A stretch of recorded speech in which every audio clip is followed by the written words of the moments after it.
ওগুলো প্রসাদ তো তোমাকে ঠাকুরকে দিয়েছি না। হ্যাঁ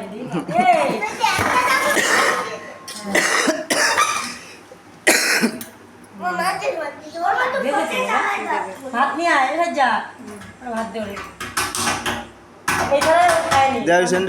আমি আর মাছের ঝোল তো দেবো বাবা। ভাত নিয়ে আসে বৌদি ঈশানটা দেওয়া 2টা খাওয়ায়। ও ঝোল ছাড়া খাবে না, শোনো না মা খাই দেখছে।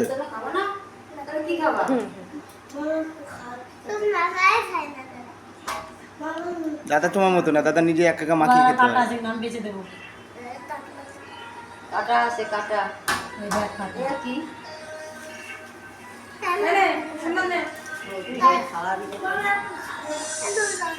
এই তো ঝোল ভাত এ যা ভাত দিয়ে খাওয়া দেয় 3টা বাজে থালা এখানে আছে। এ বাবা এই তো ঝোল কালার ভাত